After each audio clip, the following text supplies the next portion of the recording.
मानसिक विकार और श्वसन संबंधी समस्याओं में कौन से आसन करें उसको लेकर के आपके समक्ष आ रहा हूं। यह आसन कमर दर्द की समस्याओं में भी बहुत ही लाभकारी होता है।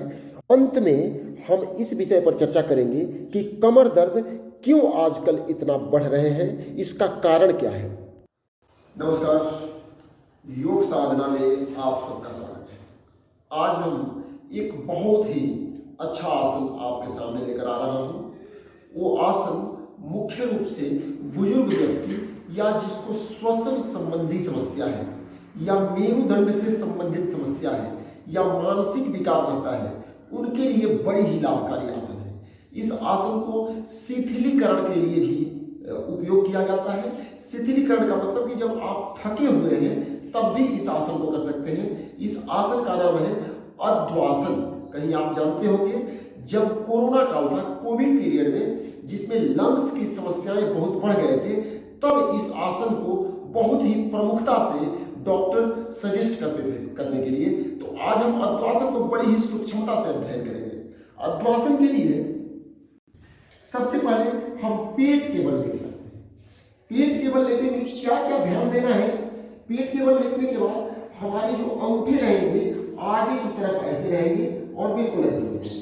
पहले मैं दिखा रहा हूं कि अंगूठे बिल्कुल सीधे होकर कैसे हो जाएंगे और हाथ जो होंगे बिल्कुल सीधे करके जमीन पर हथेली ऐसे जमीन पर हो जाएंगे। और हमारे जो बाजू का ये पार्ट है, यह पार्ट हमारे कान के पास स्पर्श करेंगे, ये पोजीशन।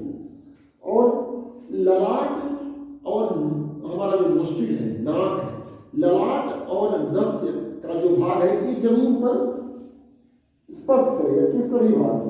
और बिल्कुल आरामदायक स्थिति में थोड़े से जो नाक है ना, या नाक को थोड़ा पीछे कर लेते हैं तो आराम रहता है, नाक पर दबाव नहीं पड़ता है। जैसे आप सीधा ऐसे जाए तो नाक के ऊपर दबाव पड़ता है, तो नाक को थोड़ा सा पीछे कर लेते हैं और स्वर को, इस ललाट को जमीन पर स्पर्श करते हैं। और नाक के जो अग्रभाग है ये भी ललाट पर, नाक का जो अग्रभाग है ये भी धरा पर स्पर्श करेगा। और बिल्कुल श्वसन क्रिया सामान्य करेंगे, शरीर को थोड़ा सा तनाव करेंगे और फिर छोड़ेंगे। पहले एक बार टाइट करेंगे और उसके बाद बिल्कुल शिथिल छोड़ेंगे और नॉर्मल श्वसन करिए। यदि किसी को थोड़ा और समस्या है, कुछ बीमार है और दिक्कत हो रहा है, तो एक तकिया अपने वक्षस्थल के पास रख करके फिर आप ऐसे कर सकते हैं। ये बहुत ही लाभकारी होता है मुख्य रूप से जिसको श्वसन क्रिया का समस्या है। लेकिन यदि कोई शल्य क्रिया हुआ है, ऑपरेशन इन्वॉल्व हुआ है, वो व्यक्ति अवश्य ही किसी योग शिक्षक से परामर्श लेकर के इस आसन को करें। और दूसरा अभ्यास गतिमय अध्वासन। यह आसन भी वे सभी लाभ देते हैं जो अध्वासन देता है, लेकिन एक और यह मुख्य रूप से इस आसन का लाभ है जो बैक पेन है, मेरुदंड की समस्या जो है उसमें बड़ी लाभकारी होता है। इसमें हम क्या करते हैं कि सीधा यही स्थिति रहता है, जिस स्थिति में हम अध्वासन में इसको गतिमय अध्वासन करते हैं। अपोजिट हैंड और लेग एक साथ लाते हैं, मीन्स हम उठाएंगे बायां लेग और दाहिना पैर और सांस भरेंगे, फिर धीरे धीरे नीचे सांस छोड़ेंगे, फिर हम दाहिना लेग और बायां पैर भरेंगे, सांस भरेंगे और सांस छोड़ते हुए धीरे धीरे नीचे आएंगे। ये रहा गतिमय अध्वासन। यह आसन मुख्य रूप से जो लंबर से संबंधित, जो हमारे बैकबोन, जो मेरुदंड के निचले हिस्से हैं, उसमें दर्द होते हैं, कमर दर्द लोग बोलते हैं, डिस्क जनरल जो समस्याएं आजकल बहुत बढ़ गए हैं, उसमें बड़ी ही लाभकारी होता है। लेकिन एक बात मैं बताते चलूं कि इसका जो रूट कॉज क्या है, मीन्स क्या कारण है कि इतना बैक पेन बढ़ रहे हैं लोगों को। ये समस्याएं एक आम समस्या हो गया है, किसी के घर जाओ तो बोलते हैं कि बैक पेन हो रहा है। इसका मुख्य कारण एक मैं ऑब्जर्व किया हूं कि पुरातन काल में जो लोग बैठते थे वो जमीन पर बैठते थे और धरा पर तो बैठते ही थे, साथ साथ कभी भी किसी भी बुजुर्ग व्यक्ति को देखिएगा वो कभी ऐसे नहीं बैठता था दीवार का सहारा लेकर के, और कभी भी वो यदि चेयर पर भी बैठेगा तो पीछे सपोर्ट नहीं लेगा, आगे होकर के बैठेंगे।